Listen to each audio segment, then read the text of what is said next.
Good afternoon. Welcome councilors, administrative staff, and guests and members of the public who have joined us here in the quorum room today. Welcome to our viewers on our Zoom platform and later to those who view us on our YouTube channel. I will call this regular meeting of council of the municipality of Jasper to order for November 5th, 2024. It's 1:30 p.m. Councilors, you have today's proposed agenda. Are there any additions, deletions, or other changes to be made to the agenda? Councilor Nora. I'd like to add two items to in camera, 10.2 being legal matter, and the other one, 10.3 being automatic.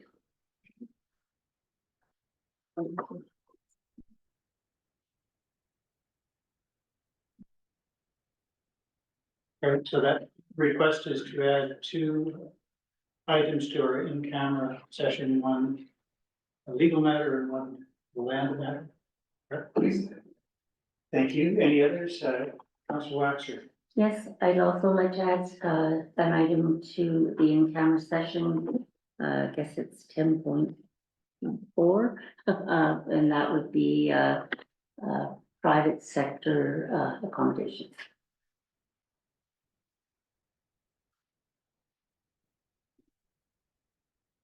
Are there any other proposed additions or other changes to today's agenda? I will ask for a motion then to amend the agenda for today's meeting by the inclusion of items 10.2, a legal matter, 10.3, a land matter, and 10.4, the private sector accommodation matter. Councilor Melnick will make that motion. Is there any debate on the motion? All those in favor? There are none opposed. That is carried. Might I have a motion then to approve the agenda for today's meeting as amended? Councilor Hall, thank you. All those in favor?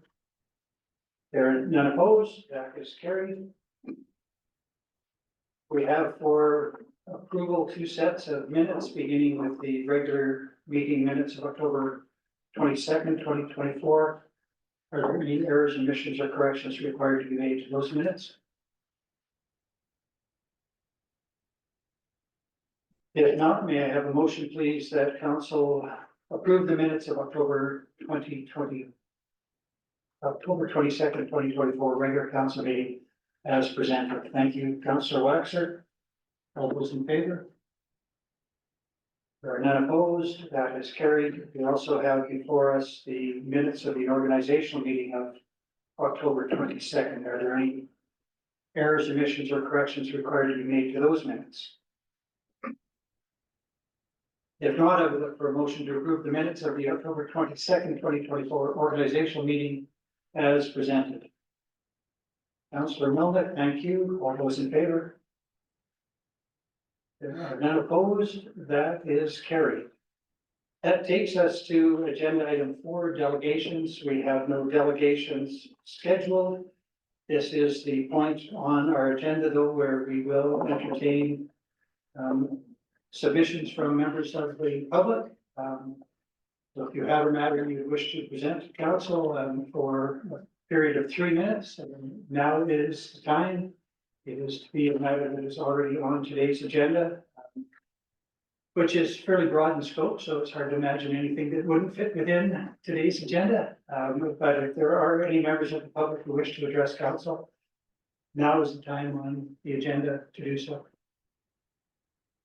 Come forward, please. Somebody will have to make the move and turn on that mic for you. Although we know who you are, for those who are listening, we'll ask once you get settled to identify yourself and take 3 minutes to address council on a matter on the agenda. My name is Eric Peterberg. I want to discuss the S-Plot.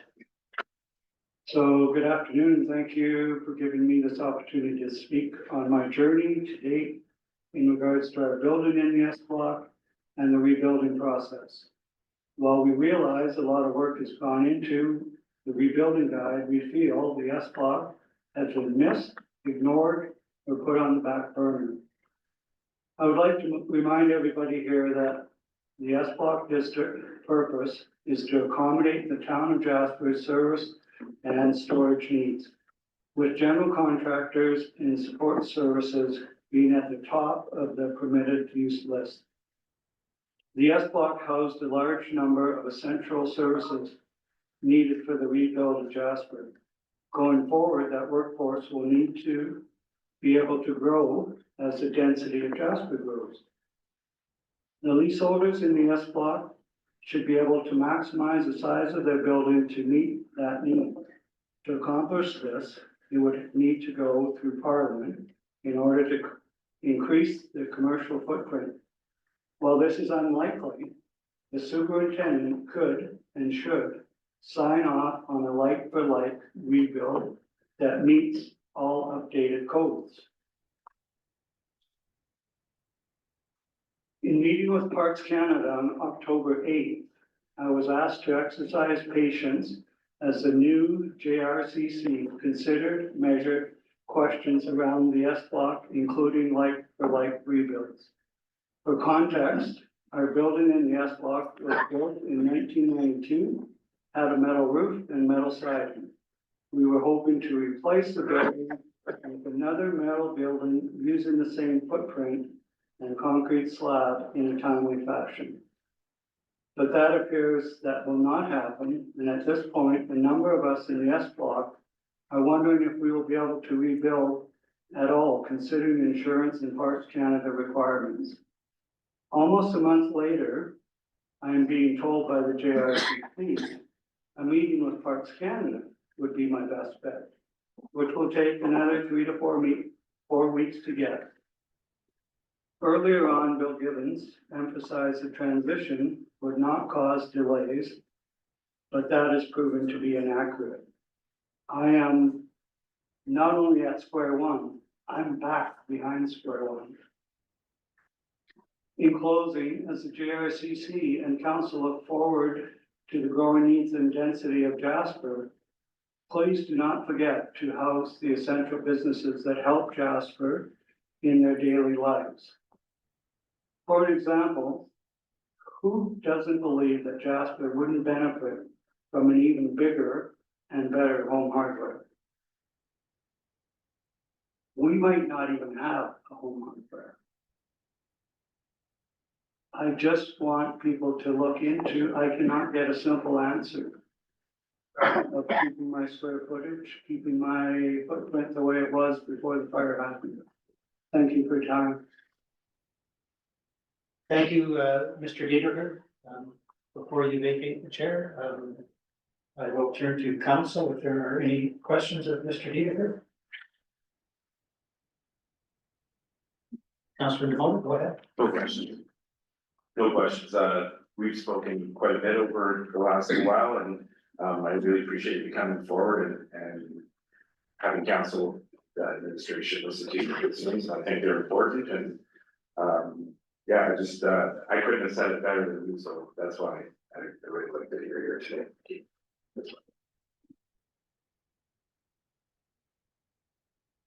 I do have one question. Is there anything in the new rebuilding guide that you believe impacts your opportunity to redevelop a building in Block S?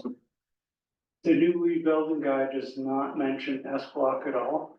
And to give you an example, right now, as you're all familiar with the old Ball Depot, behind that building, there was 5 feet of land from the building to the property line. With the guidelines that are presented from Parks Canada, that has to be 10 feet. 10 feet of unusable space because there's no access to it. And that's just one of the examples that will force me not to rebuild, basically. I appreciate that level of clarity. Thank you. Anything arising from that question of mine? Go ahead, Councilor Wilson. I'd just like to be to administration that has there been any like priority given to residential demolition permits rather than S block demolitions? Like, could a leaseholder apply for a demolition permit? I'm assuming yes. In the S block? Yeah, Yes. Yes, I have. I'm in an awkward position because I have my demolition permit. I have a contractor lined up. But if I have to follow the guides that are presented to me, I have to rip up all that concrete that could well be reusable. And I'm just trying to get an answer from the JRCC or Parks Canada. Do I have to rip up that concrete? Because if I get them to clean up the lot and get them to come back, that's gonna be even more wasteful of the money and resources that we have left. I guess not to get into too much specifics, but are you talking structural concrete or flat? The building was slab on grade. So it looks like it's savable. I'd have to get an engineer to sign off on that. I'd have to get the debris removal done first, so I can see the entire concrete and an engineer as well. But if I have to build a building 10 feet away from the back property line, I can't save the concrete. There's no cutting the concrete away and having a foundation under the slab anymore.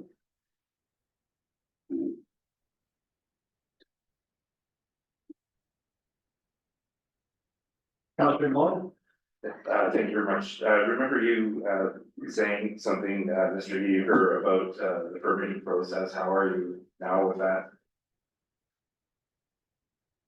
I have my demolition permit, but I can't move forward with any of the other permit processes until everybody in the S block has a clear guide of what we have to adhere to. And really, we're not being given that, they're being vague about what actually has to happen. When I first went to Parks and asked to be patient, it was, if you apply for the permit now and have to go through all the variants, we're not sure how long that would take. So it's best to wait for the JRC, they're gonna address this stuff, but they have no mention has been of the S block. We need the S block to rebuild Jasper. Okay, and with, if I may, Richard, thank you. Now with getting your insurance dealt with, you needed to have, some information on your, past property, correct? Yes, because I have a limit of 180 days to clean up that lot and any pollution that's on that lot. If I don't do it, actually physically finish that work, the coverage is not there.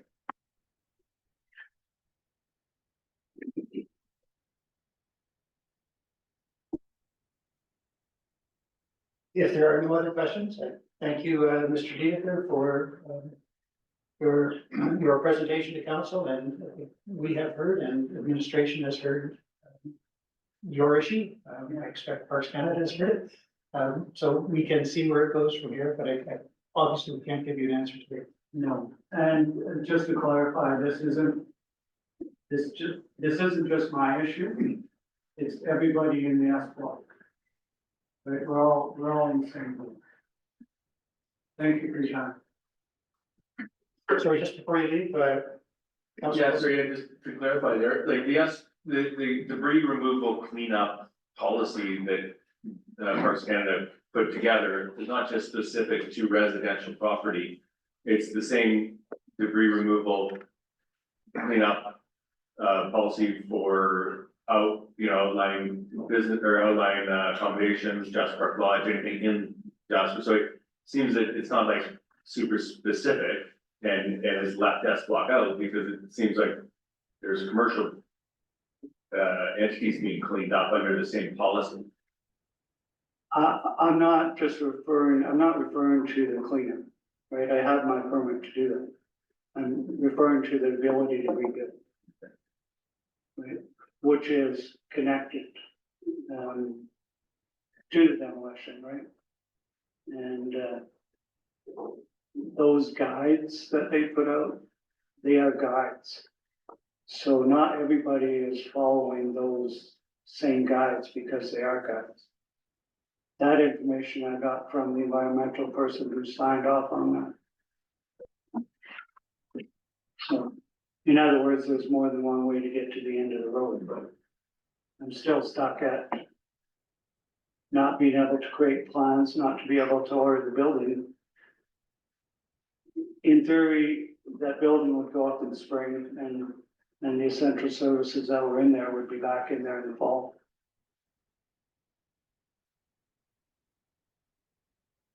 Thank you for that. Go ahead, Councilor. Just one more, couple points of clarity. So when you said 180 days, that's from, the fire date? Okay, date burned, okay, and then that, the 180, is that your insurance or is that a Parks Canada policy? Just- No, that's my insurance and the endorsement from the insurance. Alright. Yeah. Well, I guess is my next question, I guess, would be to administration. Is there any aid or assistance that we could work with Parks Canada to help people in this situation to guide them through the guides that are in place, or? Absolutely. I would like to introduce you to Lucas Sherman, just over your left shoulder. And we'll spend some time with you. Thank you. Just have a little nod. We'll spend some time with you and help you navigate through parks. When it comes to a variance, we have a commitment from the superintendent that he'll consider variances in consultation with the municipality. And we're helping Parks. Parks has got a lot of applications and we would like to sit down with you. There's lots of questions you have that are important about the difference between a demolition permit, the development permit, which is gonna be the setback issue that you raised, which is where you would need a variance. And then there's the building permit piece, and then you've already flagged like getting an engineer to look at the slab to make sure that you can put another building on it. Any time frame? We can set something up before you leave Okay, this afternoon. We'll set up a time to meet. yeah, awesome. Okay. Thank you. You're welcome.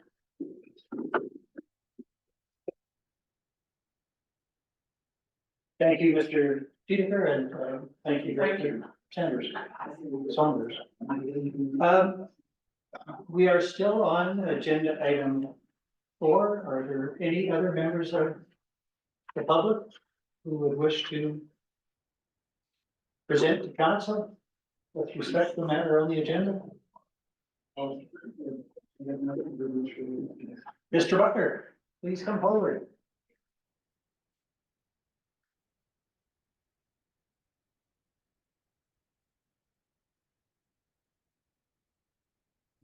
Thanks very much, Your Worship and Council. Paul Butler, Justice Warren Chamber of Commerce. I will be very brief. I want to acknowledge the good work that has been done and is ongoing as we navigate the rebuilding process. For example, the rebuilding guide presented today is a valuable tool to help residents move forward with rebuilding their homes. I also have had concerns with the lack of attention in that rebuilding guide to some issues that may be more specific to commercial rebuilding. At the same time, the JPC has real concerns about the economic recovery of our community. I've shared some of these concerns here in the room previously.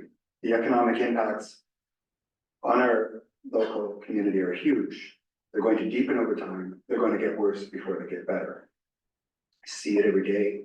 I'm hearing it every day from businesses, employees who don't have a place to work, those who won't have a place to stay, and so on. I understand that the debris removal, structural rebuild, interim housing, and associated issues that have dominated the discussion so far have required the full attention and are needed to be advanced in the early stages of recovery. But economic recovery will itself be a slow and arduous process, and I have no doubt that recovery will extend long beyond the physical rebuilding of our community. So the lack of discussion around economic recovery concerns me greatly. I'm just not seeing it in the weekly reports that are coming to council, and I'm not seeing it the JRCC's communications and municipal communications. We're gonna need an economic rebuilding guide. And I think the time to begin working on an economic rebuilding guide is now. We need a plan that will guide us through the process of economic recovery.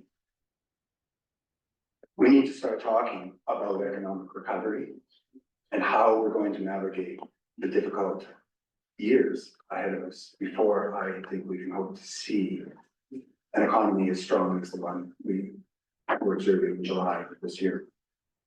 So that is all my messages for today. I think this is an important issue and I urge all of you to attend and think about economic recovery. The chamber is ready and willing to assist. We want to be part of the solution. And we are here in our community to help the community navigate through those difficult years ahead of us. That's all I have for today. Thank you. Thank you, Mr. Butler. Any questions for Mr. Butler or the Jasper Park Chamber of Commerce? Go ahead, Councilor DeBoer. Well, just, I'm just wondering if there's been a date set, and I apologize for my ignorance on that, for the RAC, the Recovery Advisory Committee. And would that be a good opportunity for those discussions to develop into how we can bring that to council and administration and JRCC? I think it would. I'm not sure if the meeting has been called yet. Your worship, I can provide a bit of an update. First, the municipality does have a current job posting available on our website for the business liaison. And so this is essentially a position funded by DRPs, specifically focused on economic recovery. I know that Director Park and his team have also likely stood up the Economic Recovery Working Group. And I believe we have scheduled the first meeting of the Recovery Advisory Committee. So those are all some threads that are starting to come together. I think message received that threads coming together is not the same as work being done. Administration is well aware of that and certainly appreciates the sense of urgency that there needs to be behind this. And so that's, but those are the progress updates that I can provide for today. I saw that Director Park was also available. He may have some other updates from directly within JRCC.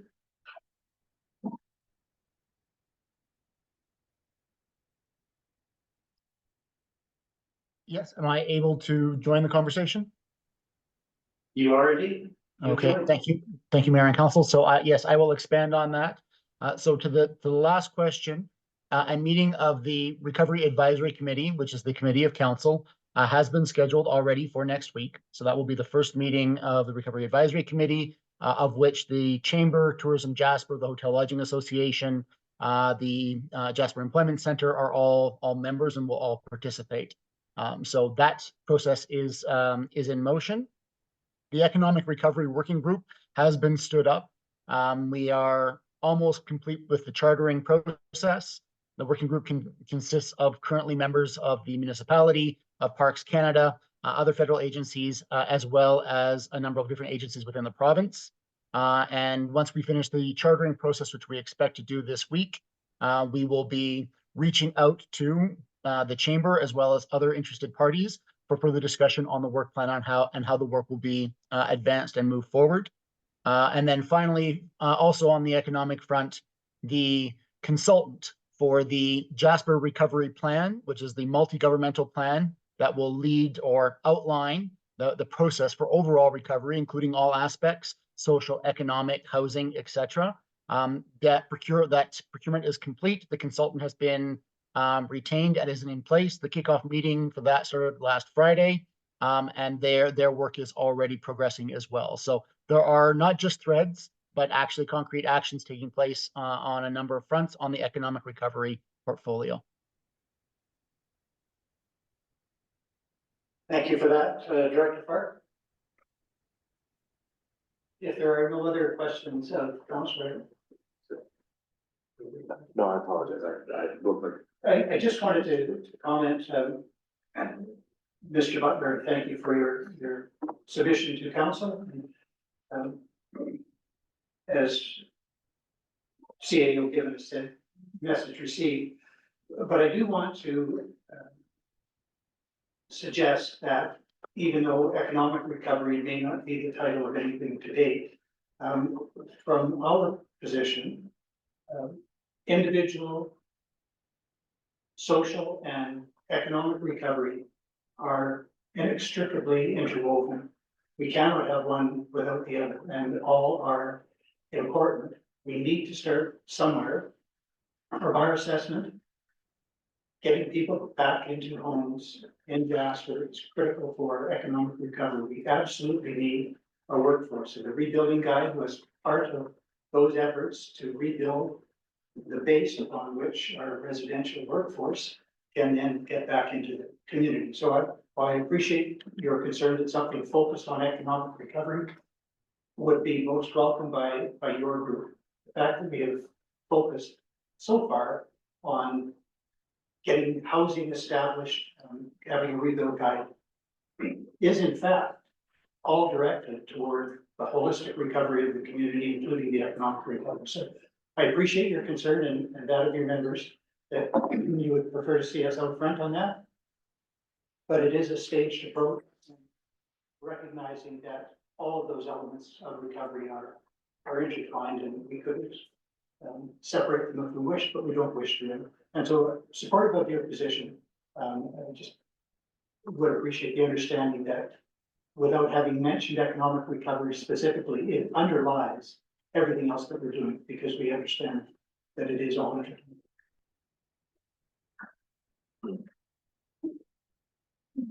Yes, go ahead. Thank you very much. And, you know, maybe I didn't emphasize adequately where I did say that we understand that that work that has been done, removal and rebuilding and interim housing and so on, needed to come first. And so honestly, I just don't want to create an impression that we are criticizing in any way the work that has been done, but more of trying to begin a conversation or a little bit of directional change in the conversation. And I'm very happy that I brought it up today, because I've already heard things today that indicate to me that we are working in that direction. I didn't know about the economic recovery working group, for example. So please to hear what I've heard today. Thank you very much. And thank you. And as we are still on agenda item 4, delegations, is there anyone else who used to sit on this side of the table? All right. Going for a third time and gone. That takes us to agenda item 5, correspondence, of which there is none, and Mr. Given, I take it you have nothing to bring to our attention. So we can move to agenda item 6, new business, Jasper Recovery Coordination Center project updates, and I assume that we may go back to Director Park for that.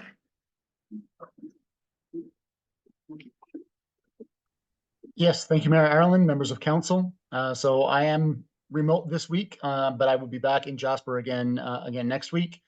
You have in your agenda package the weekly progress update from the JRCC, and I will run through some of the highlights that we have for you there, including the 30 building demolition permits that Parks Canada has issued, the fact that the industrial hygienists have begun the soil testing in 3 bulk removal zones, and that LS Dawn and their subcontractors have already mobilized equipment, and there is ongoing debris removal in the residential zones. This is in addition to, of course, the debris removal that has been ongoing for quite some time on the in the industrial areas. On the interim housing side, as you are aware, of course, the government of Canada, the government of Alberta, has issued their RFP for the modular housing. The RFP for that closes on November 12th. In addition, on November 14th, there has been scheduled a roundtable discussion with the modular industry to explore higher density options, and we are anticipating that there will be an additional RFP potentially to come after that date, pending the outcome of that discussion. We have been working with our communications team to, of course, promote the rebuilding guide announcement and the information that has come from there. but then also continuing to get as much information as we can out in regarding to the debris removal program. As of today, 173 leaseholders have signed up with Ellis Don for the mass debris removal. And my understanding is that 11 permits have been issued for those who have opted out of that program and are choosing to pursue it independently, either on their own or with contractors.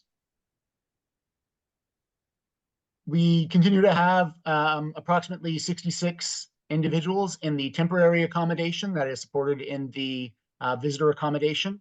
And we are continuing to support them as we bridge towards the interim housing. On the interim housing side of things, obviously there was a recent announcement by the province. The work is ongoing for the utility servicing in all of the parcels in town. So the 4 parcels that are in town, which we're talking about I guess we're now calling them the Connaught East and Connaught West communities, which will be the future interim housing sites. So that work is ongoing and is progressing well. We have not encountered any unexpected obstacles. And at this point, the servicing aspect remains on schedule. Otherwise, the land use policy update, as my colleague Director Sanders has mentioned, has been recently come out, and we are continuing to work with Parks Canada on a number of sort of common goals and initiatives. And finally, the JRCC is scheduled to move out of the multi-purpose hall. We will be vacating out of that this week, and with the intention of moving into the provincial building next week. So I know that it's been an issue also of significant community concern, the ability to free that space back up for community needs. So that will be available, and I believe it will be the location for the Remembrance Day ceremony on November 11th. So that's it from my side. I am happy to answer any recovery-related questions that you might have. Thank you, Director Park. Councilors, questions? Councilor Wilson?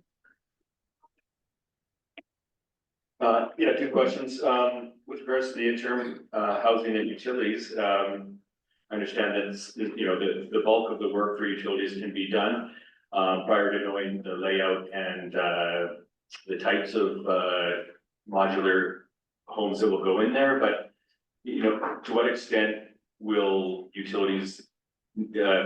further utilities need to be installed after we realize the actual layout of the buildings that are coming?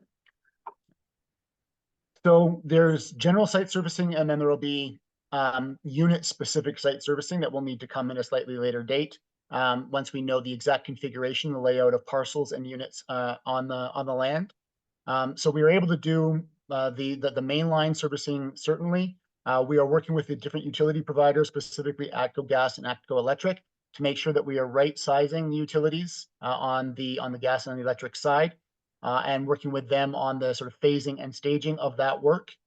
So we are also working with our partners at the Government of Alberta in order to get more precision on what the units that will look like as the procurement process evolves, and doing a little bit of a land use planning exercise with them this week, where we will look at sort of a test fit in terms of what can go where.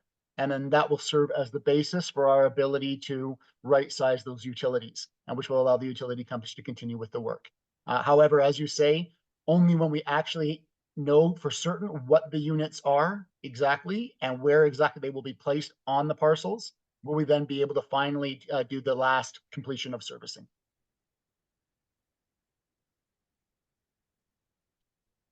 Thank you for that, Director Park. Other questions? Councilor Waxer? Thank you, and through you, Mayor Ireland, to Director Clark. I wondered if you could speak a little bit to the temporary accommodations and the systems for cost recovery post November 30, and possibly also prior to November 30. So the transitional housing, which is the support that we're providing to those workers who provide essential services to the community, that program is still continuing. It is in the visitor accommodation units in partnership with a number of the hotels. That program has been extended until the end of February. So that support will remain in place until the end of February, pending the installation of the interim housing. The At this point in time, there are ongoing discussions with our partners at the GOA regarding what cost recovery might look like starting on December 1st and carrying through December 1st until the end of February. There's no final decision taken on that front. I hope to be able to return to council with a final decision on that very shortly. We are expecting a decision to come out in the coming days. So, again, hoping to be able to provide a final update on that very soon. Thank you.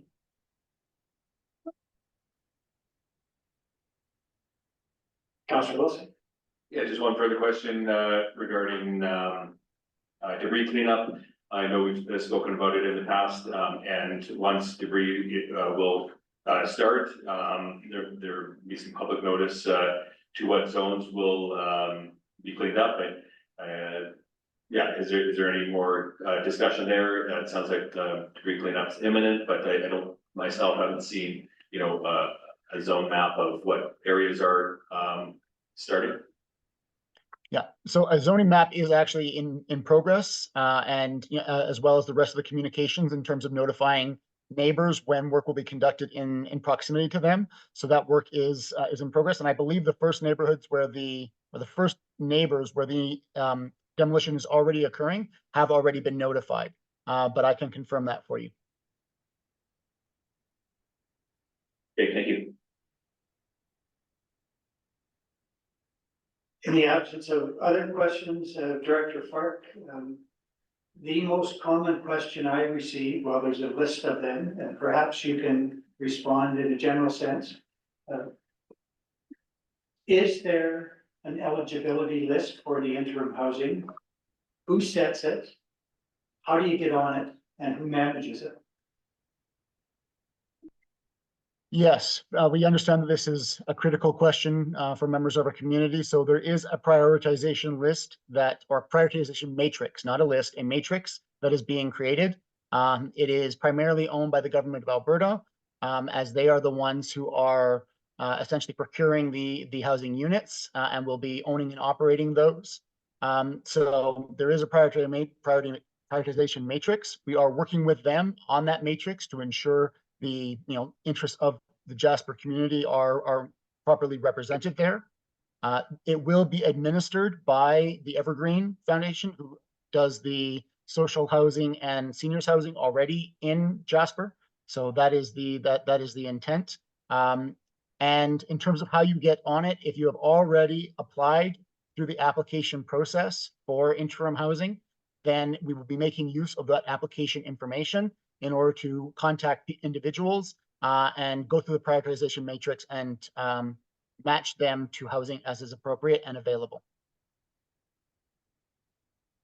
Thank you for that. And for those who haven't yet then made that application, is that something available online for members of the public to now fill out an application if they're so interested? That is correct. The application remains live and it can be accessed on the MOJ website. Thank you for that. Councillor Wilson. One more question, with regards to, traditional developments, being proposed, I think the public has an opportunity to request to view development, permit applications, I think if desired, knowing that we don't really know too much of what's being proposed just yet, will there be any type of ability for the public to view what is being proposed before it actually arrives? Interesting question. I don't know that I can commit to that at this moment in time, as again, the procurement is being led by the GOA. I suspect that once that procurement is complete and the successful vendors are identified and actual unit numbers are committed to, then there will be publicly available information in terms of what those units will look like prior to their arrival within the community. But I can't commit to that, as that's, again, being led by our partners at the province. Thank you, and not too concerned about, say, the units that may be here for 3 to 5 years, but if there's any legacy type projects, I think we should really have the opportunity to know what's going to be left behind if it is going to be left behind and meet all our architectural controls that we've worked on. So what is clear is that we are making a distinction between interim housing and longer term housing. So at this moment in time, all that is planned is the interim housing, which is intended for a time period of 3 to 5 years. We are looking at opportunities for some of the housing that is procured to contribute to Jasper's longer term housing inventory. Anything that would meet that or would be used potentially for that longer term, all of the design guidelines and architectural motif would apply to those buildings in the same way as they would any other development. So anything that would be considered for longer term use in the community beyond the 5-year window will have to meet the same requirements as any other development within the community.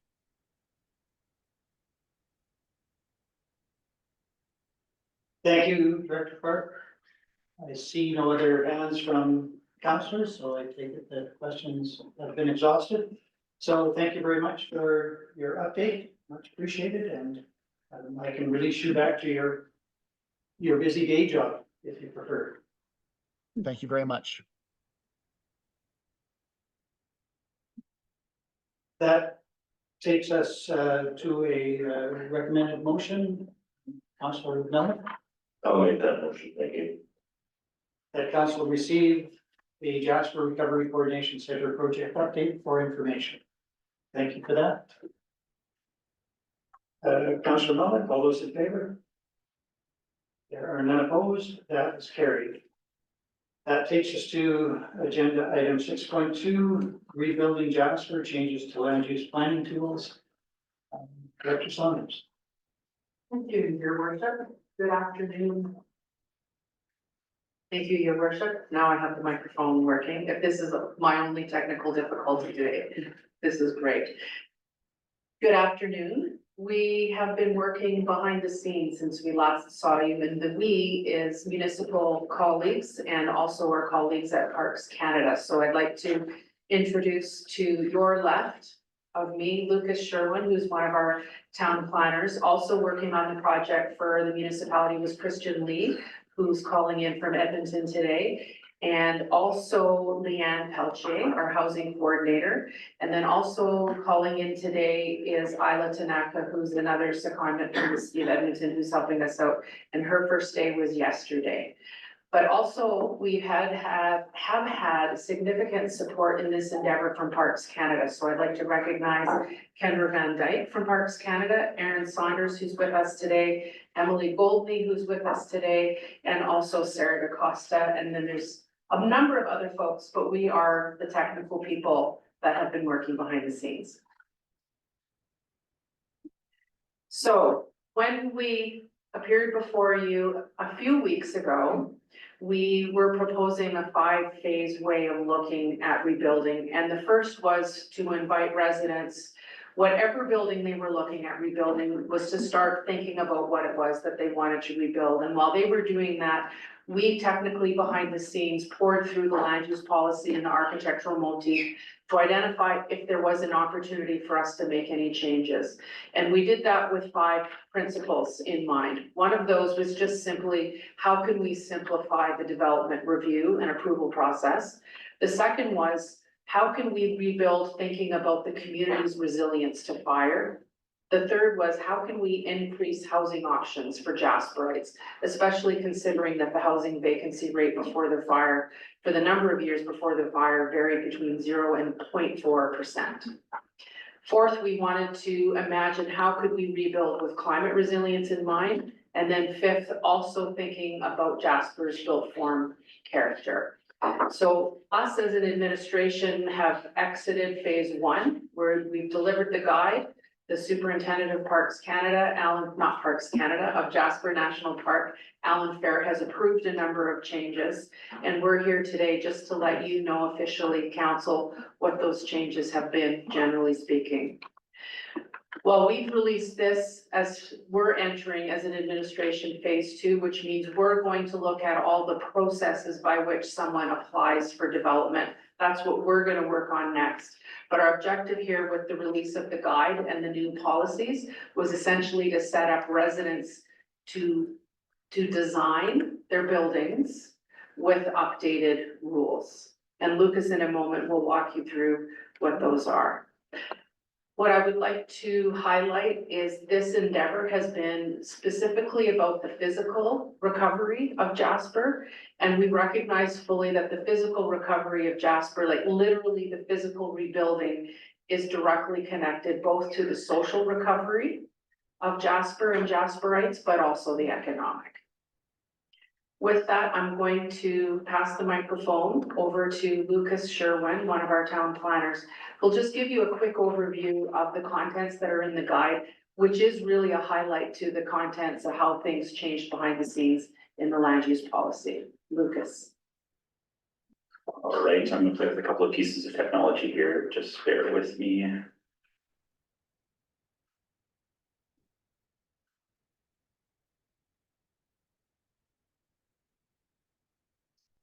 All right, so if you have the rebuild guide in front of you, we're looking here at page 7. This is where we sort of outline some of the new development policies that are in place here in Jasper.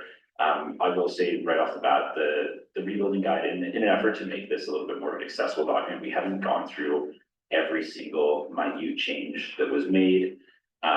This is really about highlighting sort of the big pieces that we think are most relevant to folks as they're thinking about their rebuild.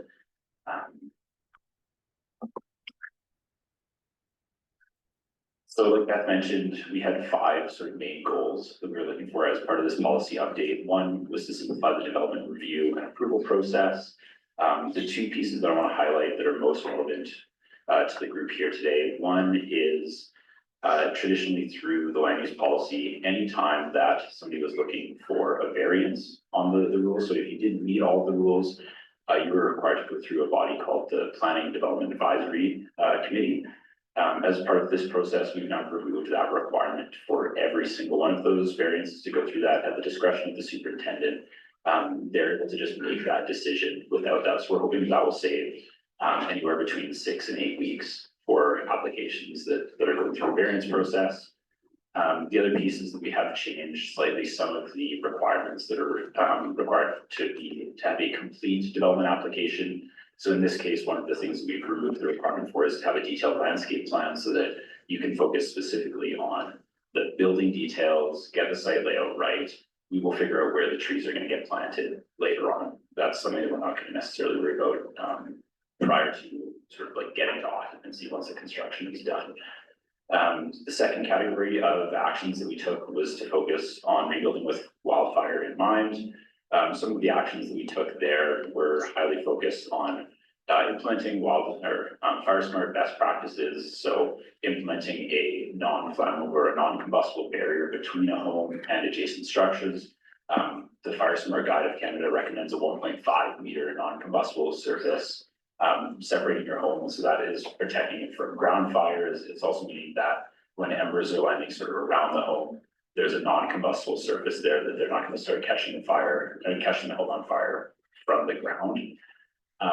We've also made changes no longer promoting or requiring that you have wood siding or wood roofing. We know that that was sort of a major risk as part of the wildfire experience here in Jasper this summer. And there are a number of other kind of smaller changes that we've made as well. With regard to increasing housing options, the key things that I'll focus on is we made some what I'll call targeted changes to small areas in town right now where most of Jasper, you were allowed to build what's called a 2-dwelling unit, a duplex, or an attached house. Most of Jasper, you were already allowed to do that. There were small parts of Jasper where that was not allowed. We have now changed the rules to allow for that. So now that essentially on any property in Jasper, you can build 2 dwellings as well as secondary suites to provide an opportunity for additional housing options above and beyond what was already there, but also in a form that is still compatible with the infrastructure and with sort of the look and feel of Jasper prior to the fire. The last category that I will kind of briefly talk about is just focused on the climate resilience. This was a challenging subject for us to deal with. There were a number of policies in the architectural motif that were a little bit antagonistic to sort of best practices in high energy efficiency buildings and stuff. So we made some changes there. Largely, energy efficiency in building design is the purview of the National Building Code. And so we have sort of stayed away from requiring things like net zero housing and that sort of thing. That's really up to individual homeowners to explore those options and make the decisions there. We wouldn't want to be intruding into the National Building Code in this regard. So that sort of summarizes sort of the main changes.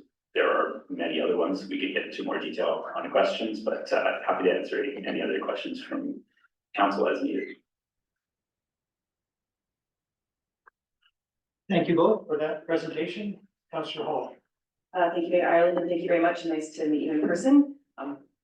Officially in a meeting. You had said that any property in the town site can replace what they had with 2 dwellings plus a secondary suite. I'm assuming on the trailer court, or there, what if any changes will be there? Yeah, absolutely. So in, when you talk about the trailer court, in kind of planning parlance, the district that it kind of manages that is the R4 district, the compact lot district.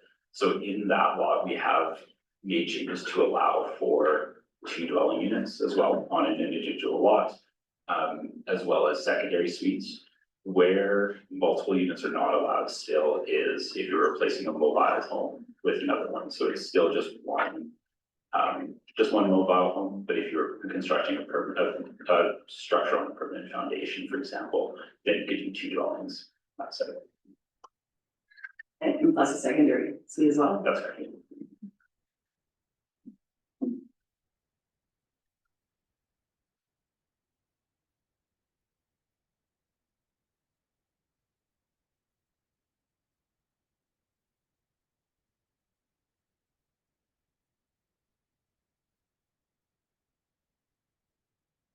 Any questions? Councillor Wilson, go ahead.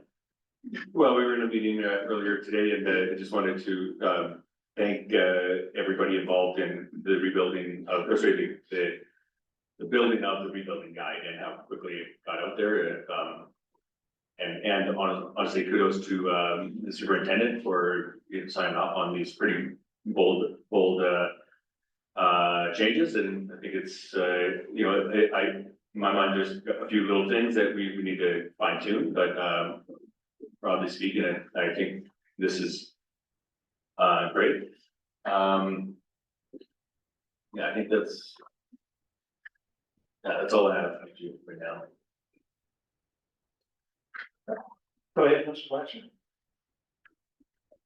Thank you, and through you, Mayor Ireland, to Director Saunders. I wondered about the wooden deck part.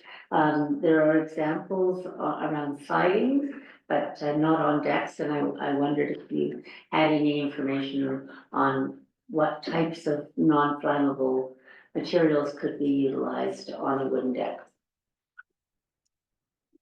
Through you, your worship, there are many products out on the market. We're not in a position to recommend any brands or anything like that.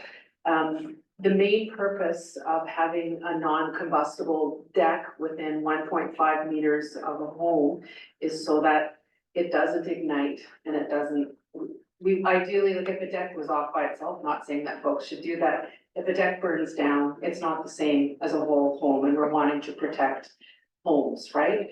So, not gonna provide a list of materials, but we know now compared to even just 10, 20 years ago, there's quite a bit more products out there. Thank you for that.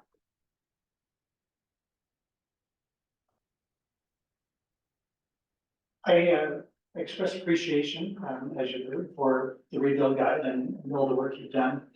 To the extent that the guide sets new parameters, particularly for fire smart initiatives and resilience of homes, that's great, and that becomes mandatory. All of the densification options are permissive.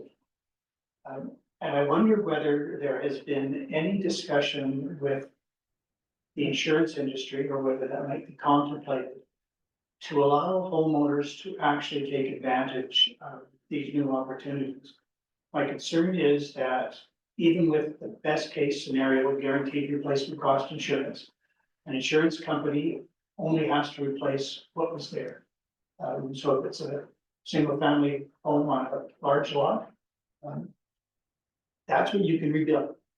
There will be a second question about whether or not that includes an upgrade to meet the new development criteria. Put that aside, the densification will be challenging for residents, particularly those who are already challenged by insurance limits.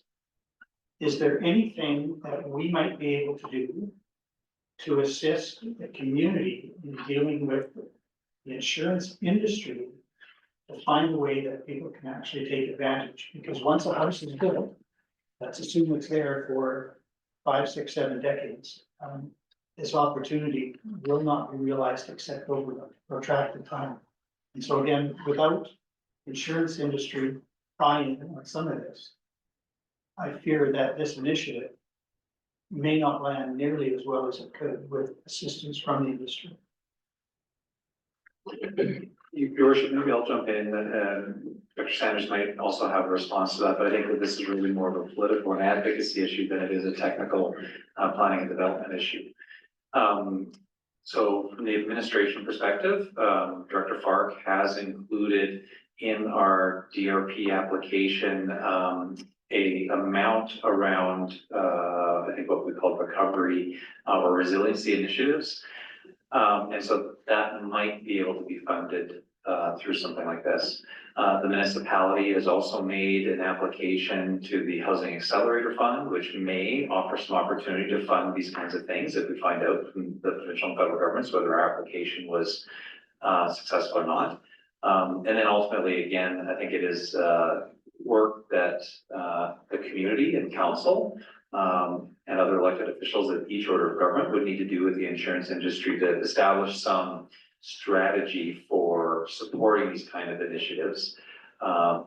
In the absence of, that commitment from the insurance industry, I think it would then fall back to the 3 levels of government to identify whether there might be some type of funding that could be set aside. Again, I've mentioned a couple of strategies the municipalities sort of started off on. Independently, the municipality of Jasper doesn't have anywhere near the fiscal capacity that would be required to provide this kind of financial support to homeowners, even though I think everybody in this room would understand that it's absolutely the kind of thing that we would like to be able to do in our community. We will need to rely on the provincial and federal governments to come to the table to be able to enable that. And I think ultimately it's going to be a matter of advocacy at the provincial and federal level to get a commitment of funds to be able to support our residents in building back better. Thank you for that, Mr. Gibbon. Councillor Wilson, did you have another question? Yeah, actually, my question was maybe more towards ladies of parks. In my experience, I've seen some RFPs come through for rebuilds of builds that, in my mind, I don't think they would meet the regulations as interpreted now. And so in a situation like that where it's like blatantly won't meet those regs, or is that like just a matter of applying for a variance to rebuild what was there? Because the challenge is then, many people are insured for like for like. So if you're insured for this like building that actually doesn't meet the regs, what do we do then, or what do they do then? Your worship, I'm gonna jump in first, just to clarify that there's different kinds of like for like floating around out there. One of the like for likes is like the precise building setback, and I've heard from the insurance industry, like they're not worried if they're replacing a building to have the setback be exactly the same, or the building dimension be exactly the same. That like for like is a little bit more generic, if you will. So if the setback changed, which I don't think we changed any setbacks. So that's not necessarily connected to your question, but it's an important like for like discussion, because I think through you, your worship, to Councillor Wilson, is the question about if I had a building with X number of units, can I rebuild the building with X number of units? Well, Peak and EFI, like, so Peak and EFI have been, is, how a building kind of fits into the regs, right? And in the past, certain buildings were approved with higher eaves height or, higher peak height, et cetera. And some of these buildings are gone. Can you build that same building back?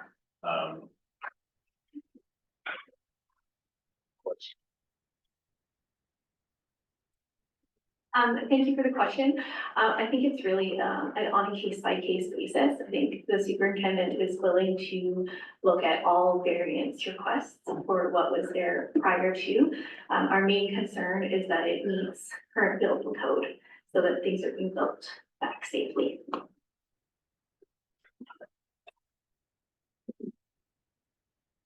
Thank you for that. Just before I turn to remaining questions from councilors, it brought to my attention, and I can't see him, that Mr. Park may have wanted to respond earlier to my long-winded dissertation about insurance issues.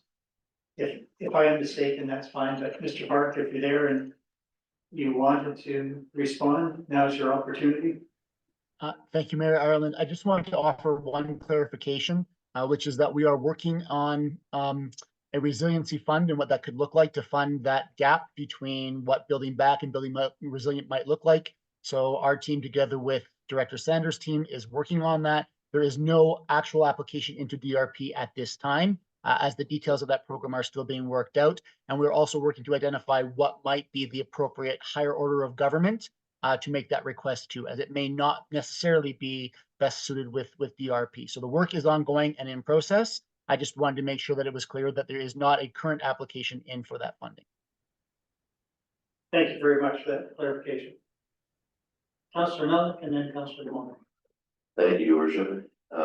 With the introduction of the rebuilding guide, we've introduced a couple of other, or put in, things that were talked about before, one being, garden suite, the other being garage suite. Are there minimum square footages for those two, types of development? As we looking at densification, we also want to make sure that a living space is appropriate.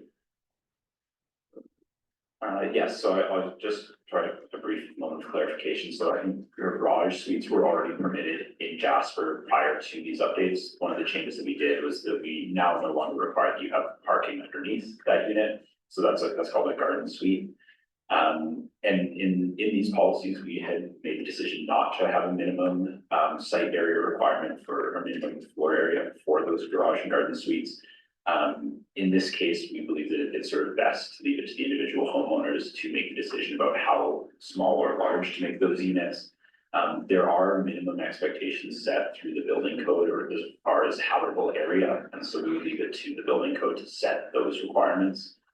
Certainly there's a maximum size. We didn't want to see a very small sort of primary home and then a massive apartment building style garage suite in the backyard or anything like that. But in this case, we would leave sort of those minimum expectations to the building code, which is really focused on having a habitable space. And if somebody wants to put in a small, call it a 300 to 400 square foot single occupancy unit for a renter, that's certainly something that we think that like the market could certainly absorb here in Jasper. So Thank you for the comments and clarification. Councillor Moore. Thank you, Worship. I'm just wondering, I don't want to get too far into details that might not be here, but is there any clarity been developed on roof heights? Because a lot of, I should say a lot, but there are houses in the community that are on a slope, because we're on a slope. And I had some inquiries if there was going to be any standard to where that peak gets measured by.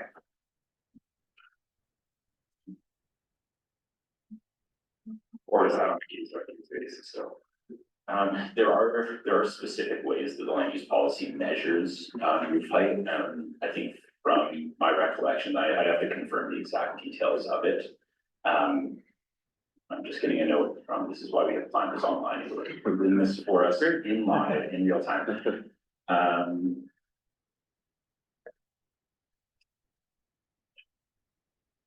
Okay, so essentially the roof pitch height, or the roof height is taken as in relation to grade around the edges of the building itself. And so there is a way that we manage for if the grade is different from the front of the building to the back. And so that maximum roof pitch will actually shift with the grade of the ground around the building itself.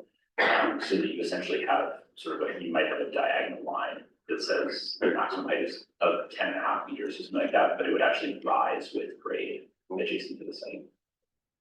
That makes sense. So I think there was a little ambiguity in the past whether it was gonna be if there were a front street or an alley where it was getting measured from. I don't have any expertise in that, but there is some, I think.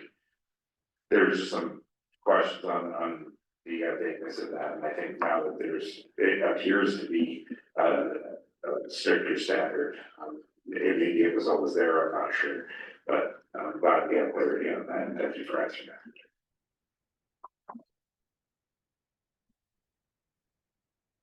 In the absence of other questions from councilors, I will thank you again both for your presentation and for all the work on the rebuilding back. Very much appreciated. Oh, Councilor Moore? Yeah, before we go, I just a question that I had a resident reach out to me for, and because they were talking to other residents, and there seems to be, some local conversation around permitting and prioritizing permitting, and there's some people that might be retirees that feel like that there's a tiered process to who's getting priority on their permits, or are they being addressed as they can? I First come, first served. I will let Aaron Saunders from Parks answer his question. Thank you. All right, and sorry for putting you on the spot, I just wanted to get some clarity. Yes, we're prioritizing things as they come in, so, we are also dealing with a backlog of permits from before the fire, as well as the 70% of the town that did not. So we are doing it generally on a first come, first served basis. Appreciate that, and thank you for the opportunity to ask that. All right, at this stage, I would look for a motion that council receive the report of the rebuilding guide and recent changes to First Canada's land use planning tools for information. Councilor Moore, thank you for that motion. All in favor? There are none opposed. That is carried. And again, thank you both. That takes us to agenda item 6.3, Community Development Director's Report. That would be not Director Reed. Did you see again? Your worship, Director Reed developed this report last week. He had another meeting regarding the activity center and the arena operation of the manufacturer of rice plant. As we look forward to getting that all started up, we wanted to prioritize that so we could be on site after that important meeting. So I'm going to do my best to cover the highlights. I'm knowing that, of course, the council has seen this in your package from last Friday. First on the recreation renovation project, no change really from the last report, other than with respect to the pool.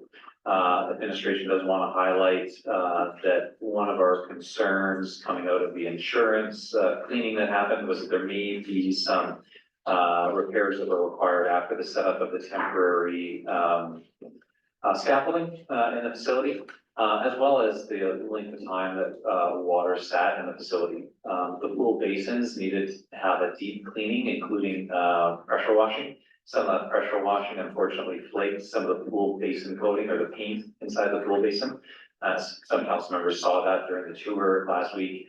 Administration is looking at how we can address that. We have received quotes from contractors and are looking to get a couple of additional quotes. We want and need to address this before the facility opens. There's a risk if it is not addressed that it could delay us getting health certification for water quality. Or that the paint chipping over time could also impact the water quality and our certification. Receiving any kind of bad news on our health certification for the facility obviously would cause even further delays as the pool may need to be drained and then repairs undertaken. So while the facility is dry, administration has taken the decision to address this basin coating issue. The positive news from this is that it will eliminate the need for an annual shutdown for probably another 18 months. So historically, the municipality would take a shutdown in the early fall of the year. Obviously, the pool has been out of commission for the community for a long period of time. Nobody would be looking forward to an annual shutdown. Addressing this issue now allows us to extend the operating time for the pool even longer before we have to take the next shutdown. It does mean that we may face another 2 to 3 week delay as we seek a qualified contractor to come in and prep the pool basin surface, do that painting and remediation, and then we go through our regular process of filling the pool, which takes a number of days, and then sending out the testing to get health certification. So other than that, unfortunate news, there are no other delays to the rest of the project. And hopefully council will appreciate that the intent of this is to ensure that we can run the pool for a longer number of months without having to take a break. Because administration understands just how long it's been for the community, and we are eager to get that facility back open and operating. The rest of the items are no change from Director Reed's last report in terms of opening. I am pleased to report just on the arena side, and I'm not certain that Director Reed had mentioned this, but we are thankful for the support of our municipal colleagues. The town of Banff is sending up a team to help us start with the ice making procedures. We're a little bit short-staffed in that area. So again, certainly appreciate our municipal colleagues across the province helping us out. The second page of Director Reed's report is really focused on the human side, the people side of recovery, and some of the trends that we're seeing from community outreach. The outreach team is still seeing between 10 and 15 new clients a day, which would put them up to 50 to 75 new clients per week, which is dramatically higher than what their typical numbers would be. Under normal conditions, they would have typically seen 2 to 3 new clients per week rather than 50 to 75 that they're currently seeing. This is obviously a really big challenge for the team.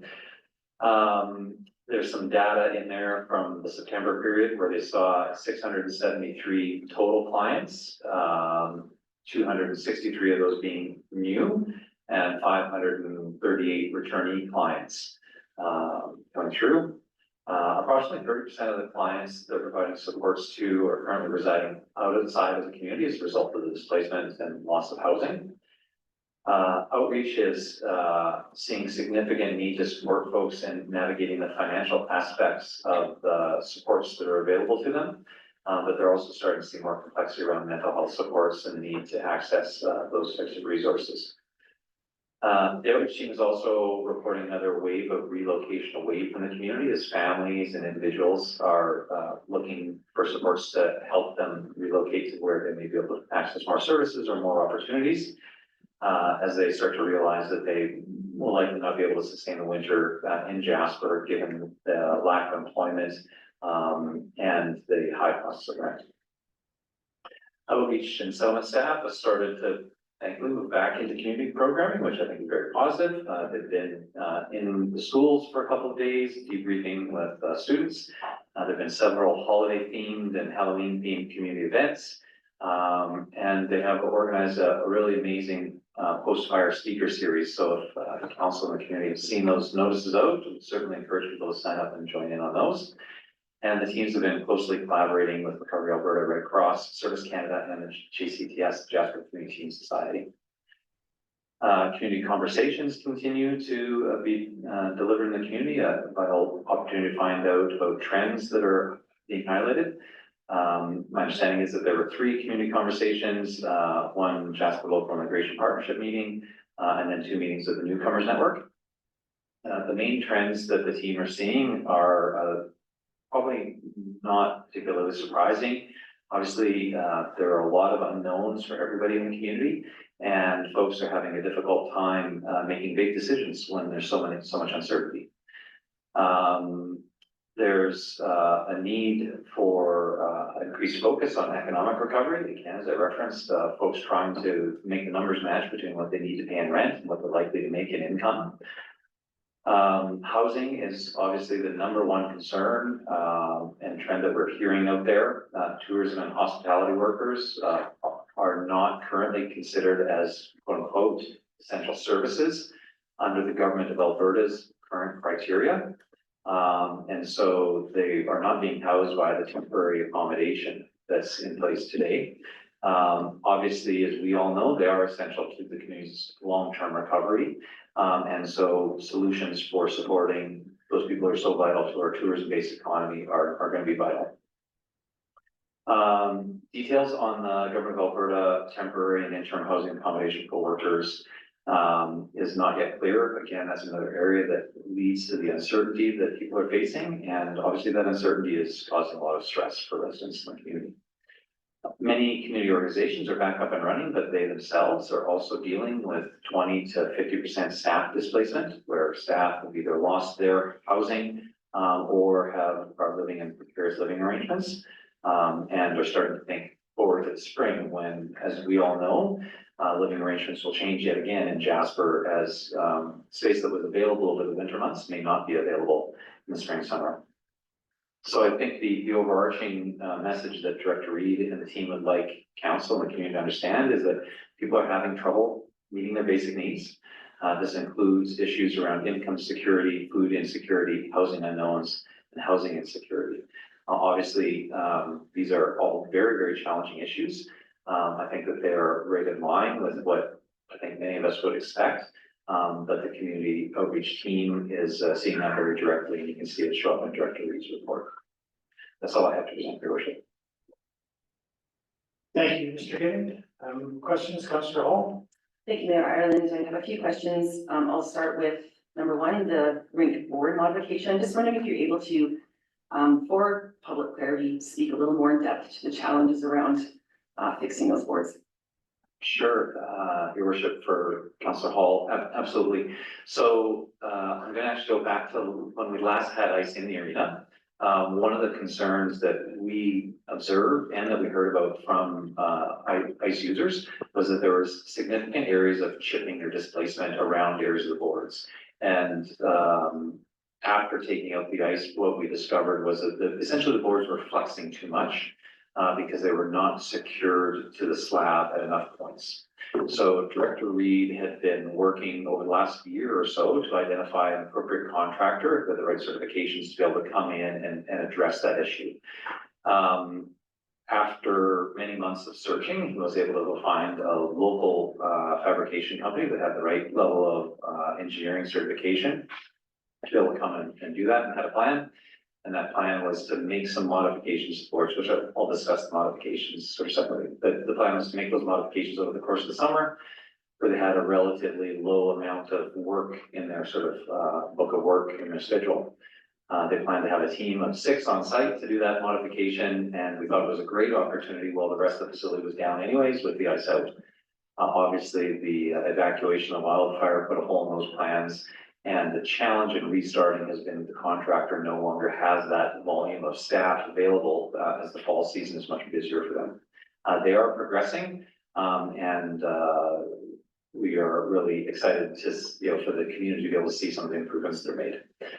The major improvement will not be noticeable to the public, which is sort of the unfortunate thing about this. In essence, the contractor has gone through, disassembled each section of board, custom fit a 2-inch piece of high density plastic to go on the bottom to essentially raise the boards, every single panel of boards by just 2 inches, and to put reinforcements for securing the boards. So they no longer have that flex, which was chipping the ice, which was creating safety hazards for ice users. So it's one of these things. It's a very small visually, it's a very small modification that likely you wouldn't notice just standing there. But it will mean that our boards will be able to stand up to larger players who move faster without as much flex, and will ensure that all of our players don't have to have the risk of running across a large chipped out section of ice. So again, it's one of those small modifications that people standing on the ice or even standing on the slab when there's no ice in it really wouldn't notice unless you pointed their attention to it, but it will be really vital for the ongoing operation of the facility.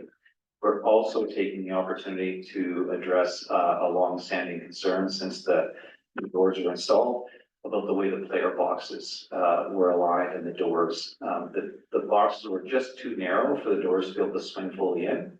And the benches had to essentially be removed from one section where the door swung in. I know I heard about that from people who play in the leagues over the years.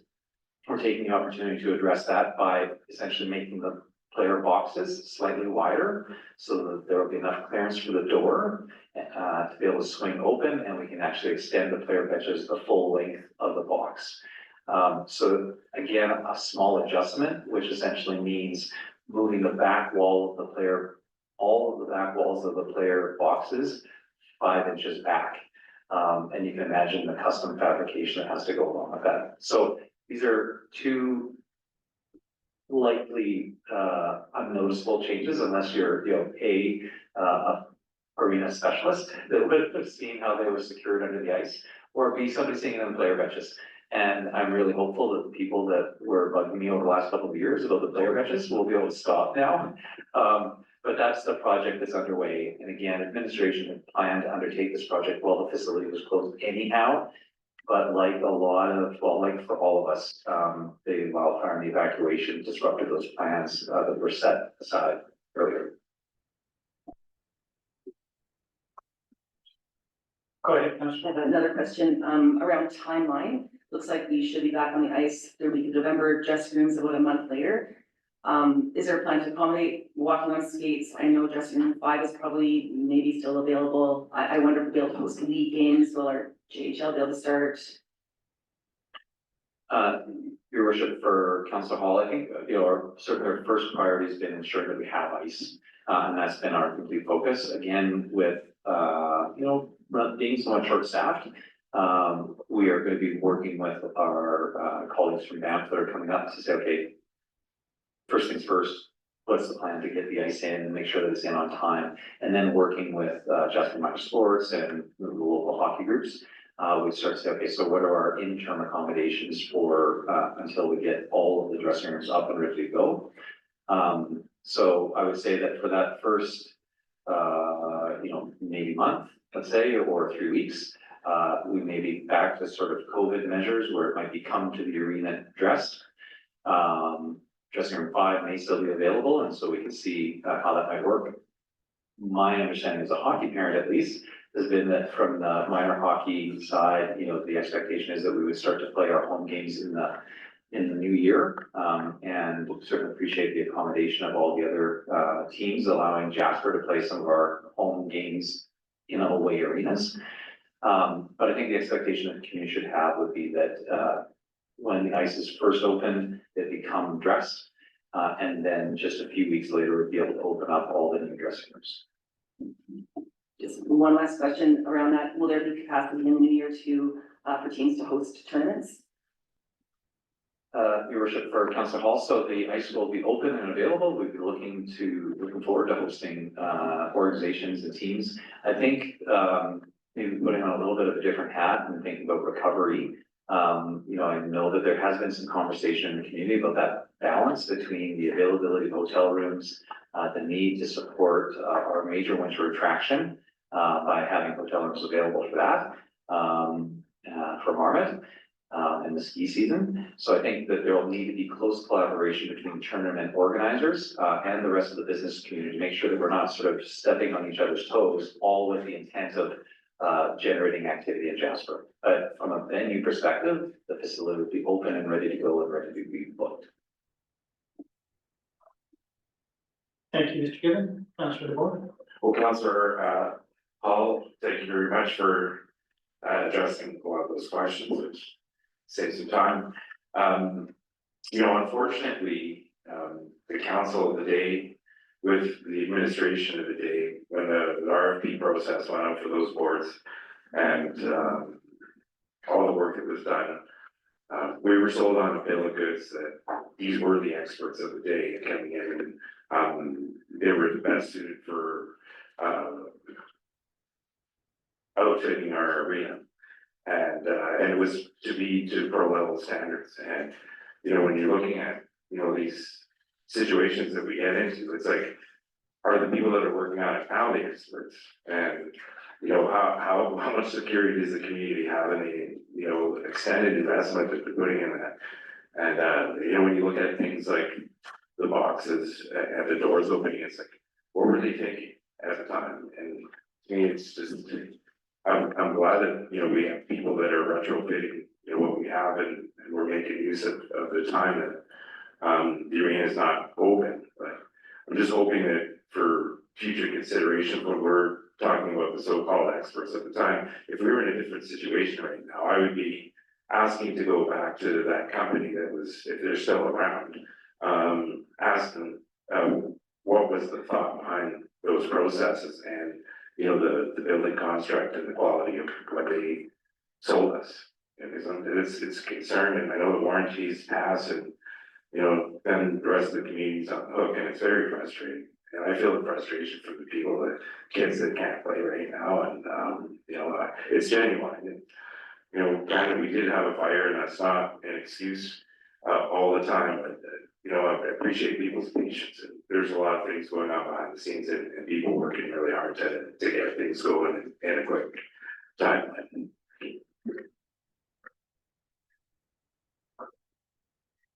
Councillor Wexler. I'll just voice a concern I have been hearing in the community, and as Director Reed is not present, it will just be something that we can make sure that gets back to him, is there's been I've heard now from a significant number of residents concern about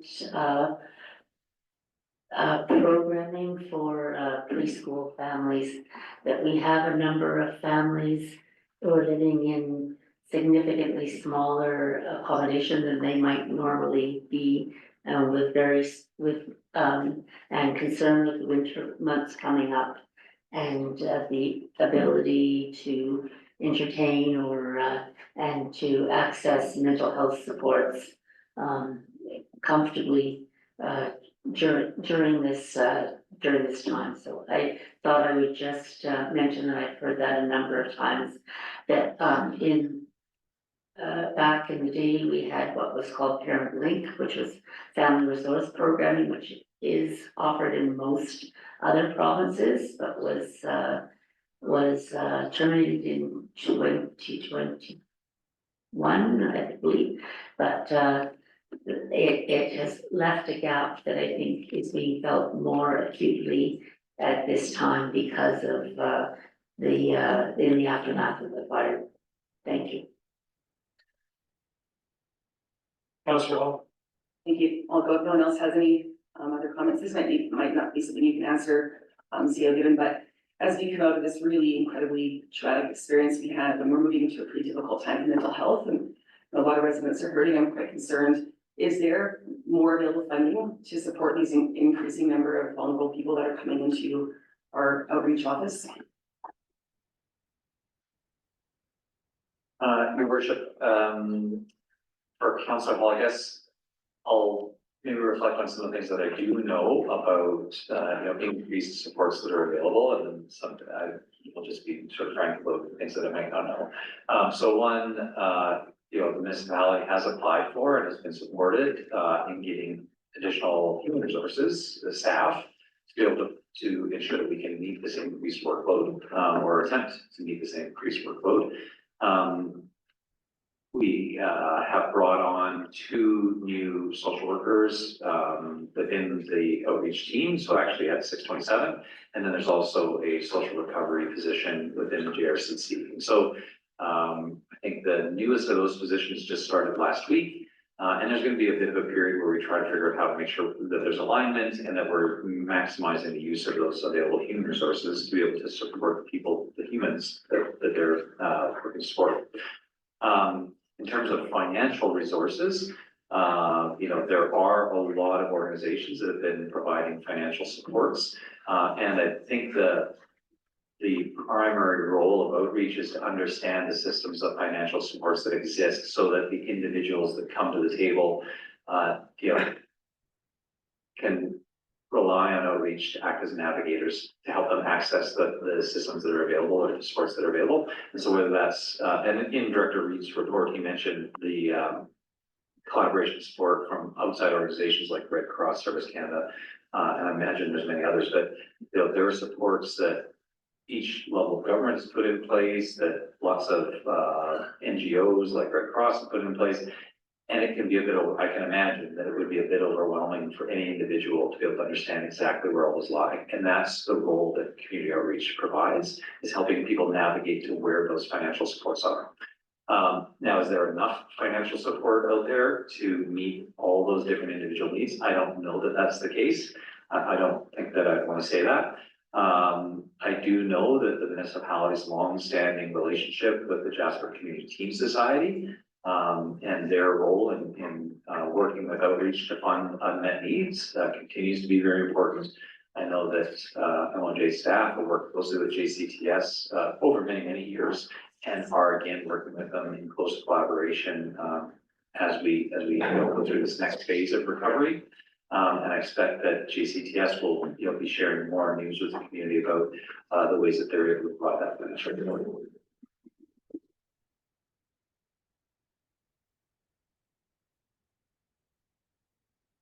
Thank you all. Just before we leave, then I just wanted to come back to the boards and Councillor Demota's comments about the contractor that we hired. From my perspective, is an issue of competing priorities and unintended consequences.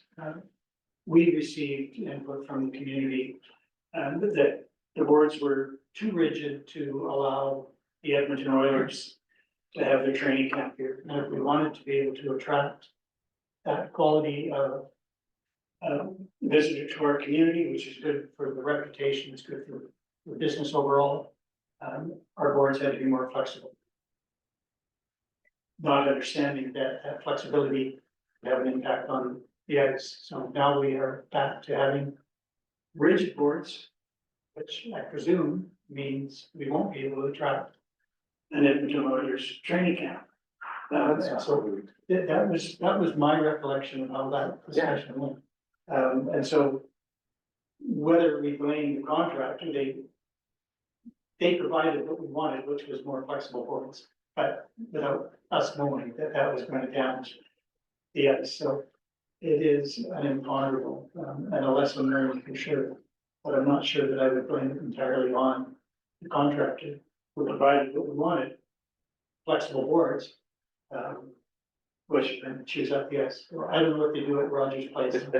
I guess they don't have this issue. Go ahead. You might have been waiting for the meeting. I asked the question on the repairs being done, and would that affect that higher level pro hockey to come here and we were told at the time no. So that's probably what the people doing the repairs have told us, but I'm not exactly sure where that sits. Thank you. But you're right, like to the T, that's how it unfolded. Maybe it was the anchoring that was done. If there are no other questions for Director Reid through CAO given, I would invite the motion that council receive the Community Development Director's report for information. Councillor Hall, thank you for that. All those in favor? There are none opposed. That is carried. That takes us to agenda item 7, notices of motion. We have nothing on the agenda, so there are none. Councillors' reports, agenda item 8. Any councillors have reports? Councillor Wilson? Sunday and Monday, I attended the Build Alberta conference. Sunday night, both Minister McIver, Minister of Municipal Affairs, and Minister Nixon, the Minister of Social Housing and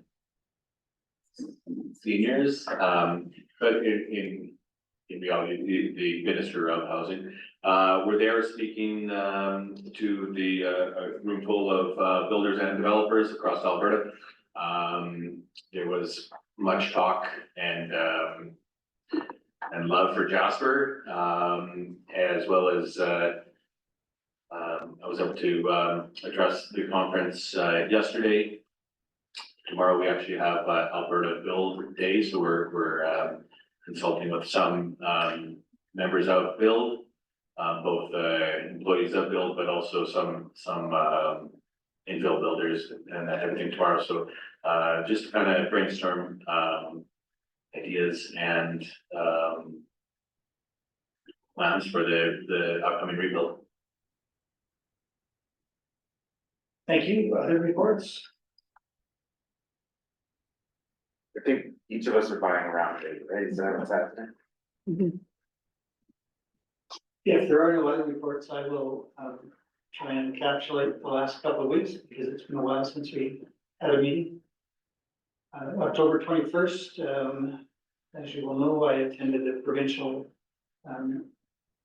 housing announcement with Minister Nixon, where $112 million was announced, a combination of temporary housing in Jasper and some seniors housing in Kenton, and that has been reported upon. Next day, I was in Ottawa to attend the National Climate Adaptation Summit Day.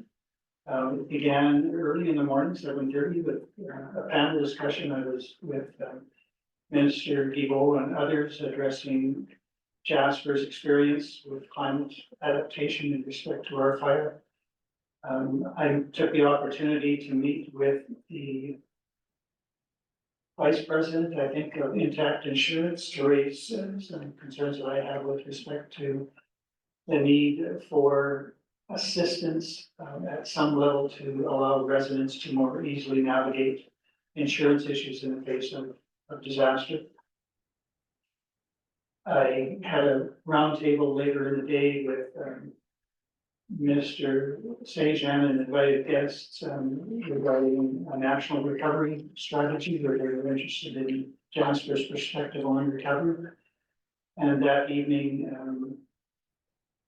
as a guest, Senator Sorensen, I attended just as an observer to the Agriculture and Forestry Committee of the Senate, who were holding hearings about preparing other communities, agricultural and forestry, but also rural communities and Indigenous communities in respect to wildfire. And so I just listened to that. Parks Canada was at that meeting as well as Andrew Campbell. I came back to Jasper. I missed the meeting on the 23rd, but on the 24th, I was invited to speak to the seniors at their dinner, their annual fall dinner at Alpine Summit Senior.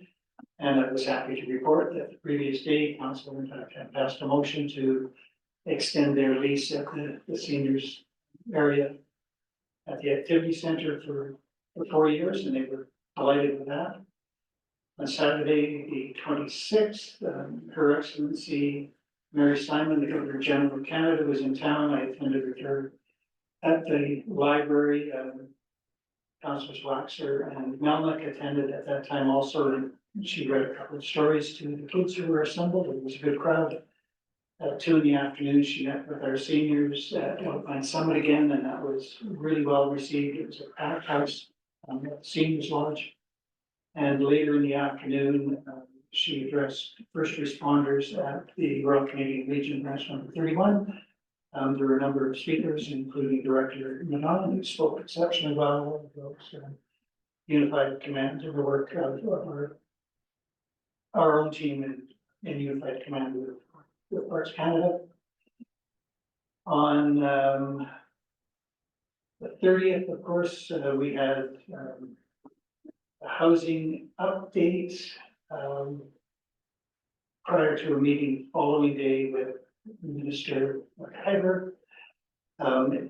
In there was a JCTS meeting, and they are developing plans to disperse the funding that has come in. Councillor Waxer and I both sit on that as non-voting members, so I prefer to wait until the elected board is prepared to announce where they're going, but there have been very many meetings with that board recently. On the 31st, I was a witness again for the Senate Committee on Agriculture and Forestry. For about an hour giving evidence about our experience in Jasper with wildfire, and particularly the preparatory work that we did through Fire Smart and on the landscape. Immediately after that, of course, council had a meeting with Minister McIver. And later that day, I had a telephone discussion with Minister Wassano and had a meeting of the Jasper Community Team Society. So that's been finally for the last 2 weeks, and it appears to continue for the next few. That I can address perhaps when we get to the next agenda item, upcoming events. Unless there are any other council reports, there are, go ahead, Councilor Miller. No other councillor events, you brought up, we're about ready to go to upcoming events. And I suggest we could add 2 other events. The first one being on Friday at 1 p.m. in the cemetery, the No Stone Alone, where I believe the grade 8 students from Cole de Rocher, as well as the students from Cole de Rocher will be there on Friday. And the other item to add is in support of our local business community. Moonlight Madness is scheduled for November 22nd. And just to get that out into the public as quickly as possible to have people support our local businesses here on that annual night that we go out to start buying gifts for our loved ones. Thank you, Councilor Melnick. Mr. Given, you had another update as well? Yes, Your Worship, administration wanted to flag to council that we are expecting to, actually, we will need to adjust the dates of the budget presentations. So the dates that are shown in the calendar of council events, apologies, is currently reflected as November 19th, 20th. And the administration is working and is going to need to adjust to the 26th, 27th. So we had internally been discussing that. I'm not certain that that had come across to council or the public yet, but we wanted to take this opportunity to make council aware of that date adjustment for the public budget presentations to the following week, November 26th, 27th.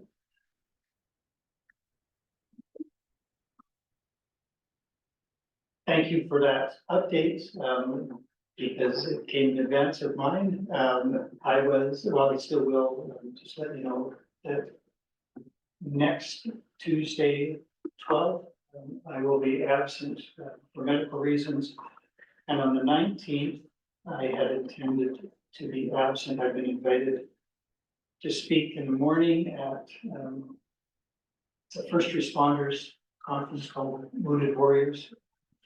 Was speaking, again, Jasper's experience with first responders during the wildfire, and then later that day is the TIA conference and premier's dinner to which I've been invited, so I will not be available for the next 2 weeks, and I have been invited to back to Ottawa for the 26th, but now that I know that that will be budget, I need to disengage from that particular event.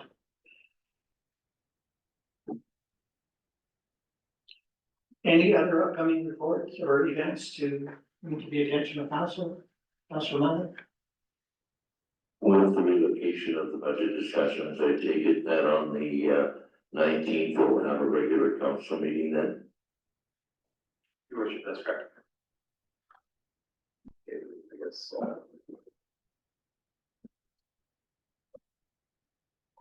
So, January. Director Dumont?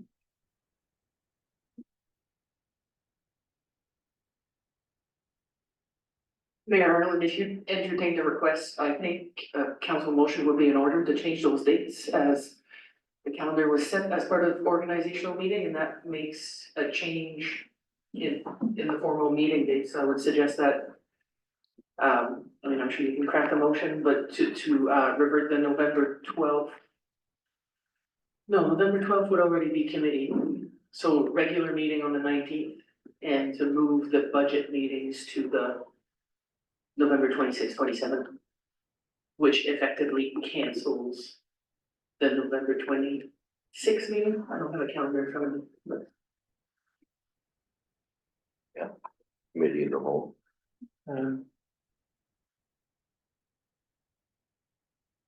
Which that might be okay, the budget presentation is essentially a form of committee of the whole, but. And it is a fourth Tuesday, so otherwise we'll be occupied. So what I would ask then, sorry, go ahead, Councilor Bloom. Well, it's, because of the tourism, economic, budget forum and premium dinner was on the 19th, and I was expecting the budget to come in. I was, even though I wasn't personally invited, I wanted to buy a ticket to go. Now, as far as, you know, council representation there, I know that you're taking care of that. Through your invitation, but, just procedurally, if I wanted to ask permission from council to attend. I think I'd have to do that today because we have committee of the whole next week, and I'm not sure if that qualifies for permission, so, I think, you know, to sneak that in, even though it's not a formal part of the agenda, because we're talking about representation on our boards and upcoming events. I'm just wondering, if I could do that right now in the case that I might have the opportunity to go. It's up in the air at this moment, but I'd rather have permission now and then, be able to attend than being kind of hamstrung to the procedure and not being able to attend. All right, if you would hold that thought, let's go to the motion to reschedule ourselves, and then I will entertain a motion, on the basis that it could have come up, that notice as a motion. Right. So we need a motion, I think, to cancel the budget meetings on November 19th and 20th. And to reschedule November 19th as a regular meeting of council commencing at 1:30 p.m. Councilor Melnick, you're prepared to make that motion? All those in favor? None opposed, that is carried. And we need a motion to schedule budget hearings for November 26th and 27th, commencing at, somebody give me a time, 9 a.m. both days. 9 a.m. both days in the quorum room.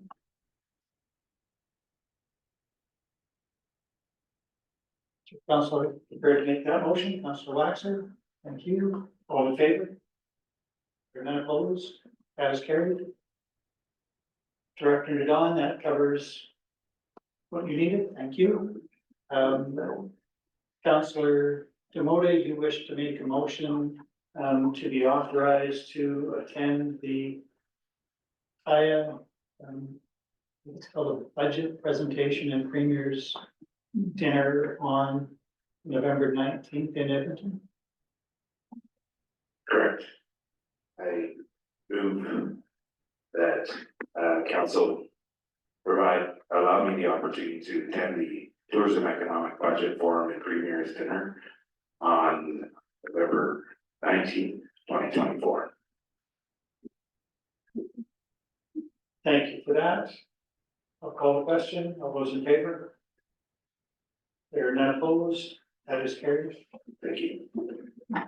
Do we anticipate, presume we do, that Deputy Mayor Keller Rempe will be back here by then? I think so. Not that quorum is in doubt, or it shouldn't be, but if she is not here, then you would be acting deputy or whatever title you give. So that's one of the issues. All right, we should be good. All right, can we move to agenda item 10? And if we can, I would in a moment invite a motion that council move in camera. We have now 4 items. The one that was on our agenda will not result in any motion in the public realm after we revert to open session. Of the other three that were added, Councillor Demoti, you added two. Is there any likelihood that anything will come back? To open session? No, your worship. And similarly, Councillor Waxer. So I will let those members of the public who may be watching on our Zoom platform to know that momentarily we will be moving in camera. When we revert to open session, it will simply be for the purposes of adjournment, so you will not need to log on, and in fact, there may be no opportunity to log back on in any event. But no further business will be done here today other than the in-camera items and then an adjournment in open session. So may I have a motion from a councillor that council move in camera at 3:20 p.m. Councillor Waxer, thank you. All those in favor? There are none opposed, that is carried. We shall continue this session in camera for the time being. I'll call a recess until we get started. Thank you.